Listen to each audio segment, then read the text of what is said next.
சரண் Krishna YouTube சேனலுக்கு உங்களை அன்புடன் வரவேற்கின்றேன். தீராத கடன் தீர, தனவரவு பெருக, மாசி அமாவாசையில் குலதெய்வத்திற்கு நிலைவாசலில் இந்த 3 பொருள் வைக்க மறக்காதீர்கள். அது என்ன பொருள், எப்படி வைக்கணும் அப்படிங்கிறத பற்றி தான் இந்த வீடியோவில் தெளிவாக நம்ம பார்க்க போகிறோம்.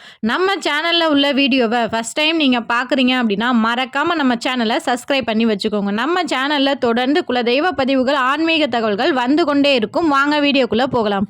ஒவ்வொரு மாதமும் வரக்கூடிய அமாவாசை நாட்களில் குலதெய்வத்திற்கு பிடித்த இந்த ஒரு செயலை செய்ய நம்ம மறக்கவே கூடாது. அது என்ன செயல் அப்படின்னு பார்த்தீங்கன்னா, முன்னோர்களுக்கு தர்ப்பணம் கொடுப்பது. முன்னோர்களுக்கு நம்ம எவ்வளோக்கு எவ்வளோ தர்ப்பணம் கொடுக்குறோமோ, அவங்கள வணங்குறோமோ, அது அத்தனையுமே நம்ம குலதெய்வத்திற்கு பிடிக்கும். ஏன்னா முன்னோர்கள் அப்படிங்கிறது குலதெய்வத்தின் மூத்த குழந்தைகள் தான். அவர்களின் வயிறை நிரப்புவதும் நம்மளோட கடமை தான். நாங்கள் தை அமாவாசைக்கு தான் முன்னோர்களுக்கு தர்ப்பணம் கொடுத்தோம். இந்த மாதம் அமாவாசைக்கு தர்ப்பணம் கொடுக்கணுமா அப்படின்னு கேட்டிங்கன்னா தாராளமாக கொடுக்கலாம். ஏன்னா நம்ம முன்னோர்கள்ங்கிறது ஒரு 2 தலைமுறை முன்னோர்களின் பெயர் மட்டும்தான் தெரியும். அதற்கு முன்னாடி உள்ள தலைமுறையினரோட பெயர்லாம் தெரியாது. அதனால் மாதம் மாதம் வரக்கூடிய அமாவாசை நாட்களில் தாராளமாக தர்ப்பணம் கொடுக்கலாம். இல்லைங்க, போன மாதம் தான் நாங்கள் தர்ப்பணம் கொடுத்தோம். இந்த மாதம் எங்களால் கொடுக்க முடியாது, டைம் இல்லை, நாங்கள் வேலைக்கு போகிறோம், இல்லை எங்களால் அவ்வளோ தூரம் போய் கொடுக்க முடியாது அப்படின்னு சொல்கிறவங்க, ஒரு ஆண்மகன் தன்னோட தாய், தந்தை, மனைவி இல்லை அப்படின்னா கட்டாயம் தர்ப்பணம் கொடுக்கணும். தர்ப்பணம் கொடுக்க முடியாதவர்கள் பசுவிற்கு இந்த 5 பொருட்களை கொடுங்கள். பெண்கள், கணவர் அல்லாத பெண்கள் மட்டுமே தர்ப்பணம் கொடுக்க வேண்டும். அவங்களோட அப்பா அம்மாவுக்காக அவங்க ஒருபோதும் தர்ப்பணம் கொடுக்க முடியாது. அப்படி அவங்க அப்பா அம்மாவுக்கு ஏதாவது செய்யணும் அப்படின்னு அவங்க நினச்சா சிவன் கோவிலுக்கு சென்று மோட்ச தீபம் ஏற்றி வழிபடலாம். கணவர் அல்லாத பெண்களும் பசுவிற்கு இந்த 5 பொருட்கள் தாராளமாக கொடுக்கலாம். இந்த 5 பொருட்கள் கொடுப்பது, அதுவும் அமாவாசை நாட்களில் கொடுப்பது தர்ப்பணத்திற்கு சமம். அது என்னென்ன பொருள் அப்படின்னு பார்த்தீங்கன்னா, பச்சரிசி, வெல்லம், அகத்திக்கீரை, கருப்பு எள், வாழைக்காய். இந்த 5 பொருட்களையும் பசுவிற்கு சூரிய உதயத்திற்கு பிறகு மதிய வேளைக்கு முன்பு நீங்கள் தாராளமாக கொடுக்கலாம். இதை கொடுத்த பிறகே நம்ம தலைவாசலில் குலதெய்வத்திற்கு கட்டாயம் இந்த 3 பொருள் வைக்கணும். அமாவாசை அன்று காலையில் வீட்டில் வாசலில் கோலம் போடக்கூடாது. அதே போல் நம்மளோட தலைவாசலில் நிலைப்படியிலையும் கோலம் அப்படிங்கிறது இருக்கக்கூடாது.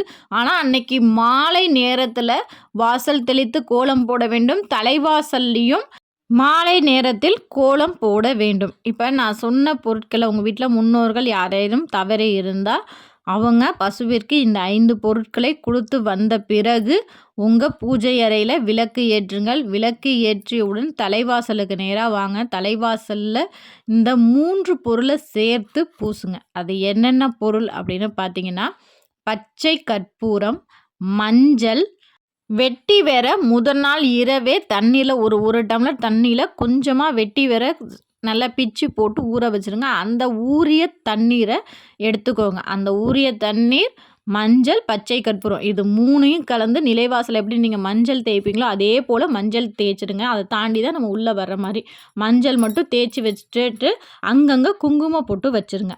அவ்வளவுதான். இந்த பொருள் நம்ம ஏன் தேய்க்கிறோம் அப்படின்னா 2 காரணங்கள் இருக்குது. நம்ம வீட்டுக்கு நம்ம குலதெய்வம், நம்ம முன்னோர்களை தவிர வேற எந்த தீய சக்திகளும் உங்கள் நிலைவாசலை தாண்டி உள்ளே வராது.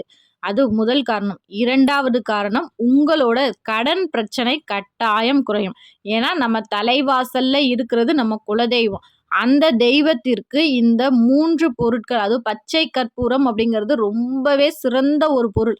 ஆகர்ஷண முறையில் நம்ம பச்சை கற்பூரம், அந்த வெட்டி வேரின் தண்ணீர், இது 2ம் கலந்த மஞ்சள், இதை தேய்க்கும் போது நம்மளோட வேண்டுதல் அந்த நேரத்தில் நீங்கள் உங்கள் மனமுருகி என்ன வேண்டுறீங்களோ கட்டாயம் அதை உங்கள் குலதெய்வம் உங்களுக்காக செய்து கொடுக்கும்.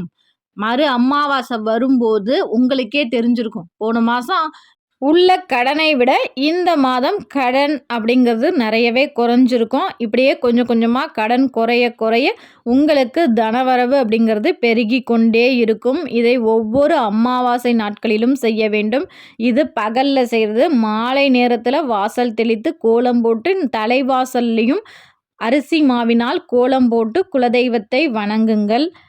அமாவாசை அப்படின்னாலே அன்றைய தினத்தில் நம்மளால் முடிந்த யாராவது ஒரு ஆளுக்காவது வயிறார உணவு அப்படிங்கிறது நம்ம கொடுக்கணும்.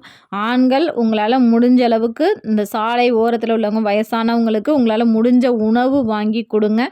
பெண்கள் உணவு தானம் செய்ய முடிந்தால் செய்யுங்க. உணவு தானம் செய்ய முடியல அப்படின்னா எறும்புகளுக்கு உணவு கொடுங்க. உங்கள் வீட்டில் உள்ள பச்சரிசி எடுத்து அப்படி ஓரமாக போட்டிங்கன்னா எறும்புகள் சாப்பிட்டு போகும்.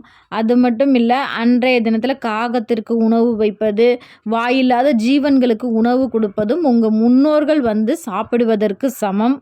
ஒவ்வொரு அமாவாசையிலும் இதே போல தலைவாசலுக்கு இந்த 3 பொருட்கள் வைத்து வழிபட்டு பாருங்கள். கட்டாயம் உங்கள் வாழ்வில் கடன் அப்படிங்கிறதே இருக்கவே இருக்காது. கண்டிப்பாக இந்த வீடியோ உங்களுக்கு பயனுள்ளதாக இருக்கும் என்ற நம்பிக்கையில் மற்றொரு வீடியோவில் சந்திக்கிறேன். இந்த வீடியோ உங்களுக்கு பிடிச்சிருந்தா லைக் பண்ணுங்கள், ஷேர் பண்ணுங்கள், மறக்காமல் சப்ஸ்கிரைப் பண்ணுங்கள். சரண் கிருஷ்ணா யூடியூப் சேனல். நன்றி, வணக்கம்.